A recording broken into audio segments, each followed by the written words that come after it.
Hello everyone, perkenalkan nama saya Inyoman Andi Putra Widana dengan NIM 2201010770. Saya dari jurusan TIMDI. Di sini, teman-teman, kita akan membahas pertanyaan-pertanyaan yang mungkin ada di benak teman-teman semuanya. Nah, jadi kali ini saya akan mengulik lebih dalam lagi mengenai mata kuliah interpersonal skill yang mengacu pada 7 Habits nih teman-teman. Nah, intermezzo saja, 7 Habits ini adalah sebuah buku karya Stephen Covey yang di dalamnya membahas tentang habit pertama yaitu be proactive, habit kedua begin with the end in mind, habit ketiga ada put first thing first, habit keempat ada think win-win, yang habit kelima ada seek first to understand, then to be understood. Yang keenam ada sinergi, yang ketujuh ada sharpen the saw. Langsung saja teman-teman ke pertanyaan yang pertama.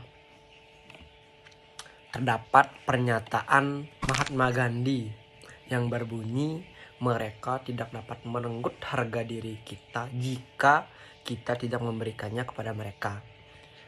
Nah, pertanyaannya, berikan pendapat Anda terhadap hal tersebut dan ceritakan pengalaman Anda berkenaan dengan pernyataan tersebut.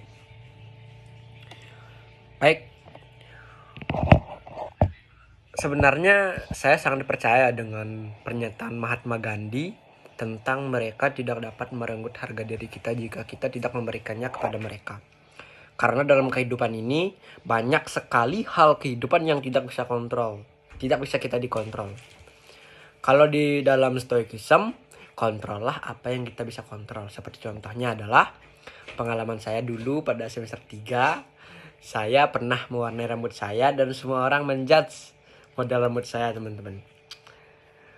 Yang orang-orang bilang pada saat itu adalah alay. Nah, pada saat itu saya sangat relate dengan pernyataannya Mahatma Gandhi tadi, yang dimana kalau saya berpikir kalau saya alay pada saat itu, mungkin saya telah memberikan suatu pernyataan kalau itu beneran alay kepada orang lain.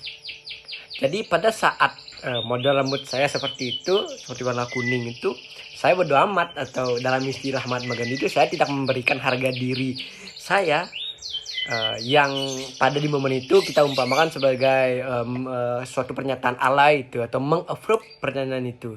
Mungkin saya tidak akan berani ke kampus karena malu. Kalau memberikan harga diri saya, memberikan pernyataan alay itu benar, mungkin saya tidak akan jadi ke kampus, guys. Jadi pada intinya, kontrollah apa yang bisa kita kontrol, gitu teman-teman. Oke, pertanyaan nomor 2 dari soal, sebagai individu yang proaktif, bagaimana cara Anda menanggapi situasi sekarang di mana pandemi sedang terjadi dan respon publik terhadap hal tersebut seakan-akan tidak mau tahu pada zaman COVID? Saya sebagai individu yang proaktif, saya selalu mematuhi protokol kesehatan, menjaga kesehatan seperti berolahraga. Contohnya adalah push up, sit up, plank, dan lain-lain. Nah, itulah sebagai individu yang proaktif. Pada zaman COVID ya, pada saat itu saya mengontrol hal-hal yang bisa saya kontrol, seperti melakukan kegiatan proaktif seperti push up, berolahraga, menjaga kesehatan, dan lain sebagainya. Oke, menurut Anda, pertanyaan nomor 3 teman-teman, menurut Anda, jelaskan kembali menurut pandangan Anda apa itu begin with the end in mind. Berikan contoh yang berhubungan dengan kehidupan Anda pribadi. With them, jawaban saya adalah begin with the end in mind itu adalah mulai dengan tujuan akhir. Nah, contoh pengalaman pribadi saya adalah pada saat saya kelebihan berat badan pada kelas SMA, kelas 2 SMA. Pada saat itu saya berkomitmen bahwa saya harus menurunkan berat badan pada saat itu. Akhirnya saya memutuskan untuk diet. Langkah pertama yang saya ambil adalah membayangkan diri saya di masa depan pada saat body saya ideal. baru setelahnya first mental, baru setelahnya first physical seperti olahraga teratur, pola makan dijaga dan lain-lain. Dan pada akhirnya di awal semester 2 saya berhasil mendapatkan tubuh ideal saya, teman-teman. Jadi begin with the mind itu artinya kita memikirkan apa menjadi apa kita nantinya gitu pada intinya, teman-teman. Baru langkah-langkah untuk menjadi seperti yang diinginkan. Soal yang keempat, ceritakan tentang cita-cita Anda dan bagaimana diri Anda 10 tahun dari sekarang. Sudah menjadi apa diri Anda di saat tersebut. Nah, oke teman-teman, cita-cita saya di 10 tahun dari sekarang adalah pada saat itu saya sudah memiliki usaha sendiri seperti supermarket.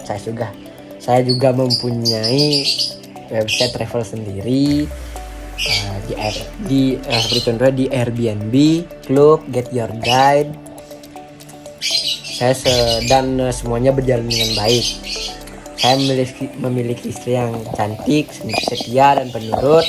Saya sudah mempunyai anak, ibu kakak masih sehat bugar, dan saya bisa membantu orang-orang di sekitar saya. Nah, itulah cita-cita saya 10 tahun dari sekarang. Nomor 5, di umur Anda yang sekarang, penyesalan apa yang Anda pernah alami selama ini? Nah, di masa pubertas, nah ini pengalaman saya teman-teman, di masa pubertas yang saya atau di masa pertumbuhan saya, di masa pubertas saya atau di masa pertumbuhan saya tidak menjaga pola makan, jarang berolahraga, dan selalu begadang. Andai saja pada saat itu saya melakukan pola hidup sehat seperti saya akan andai saja pada saat itu saya ngelakuin pola hidup sehat seperti berolahraga teratur dan lain sebagainya, pasti saya akan jauh lebih baik pada hari ini, pada right now. Oke.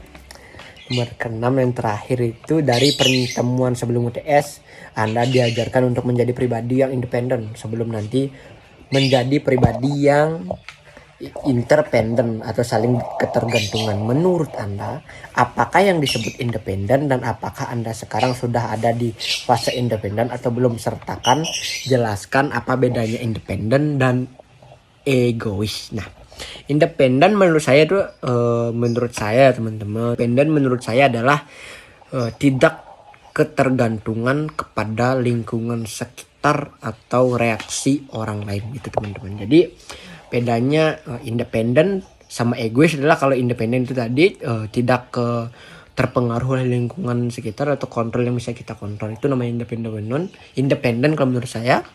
Sedangkan egois itu adalah mementingkan diri sendiri, selalu mementingkan individual daripada umum, seperti contohnya merokok di jalan. Nah, itu salah satu ciri-ciri egois. Malas-malasan salah contoh egois kepada diri sendiri, teman-teman, dan lain sebagai contoh-contohnya. Oke, itulah video UTS saya pada hari ini. Sekian. Jika ada salah kata mohon dimaafkan. Saya akhiri dengan Parma Santi Om. Santi Om.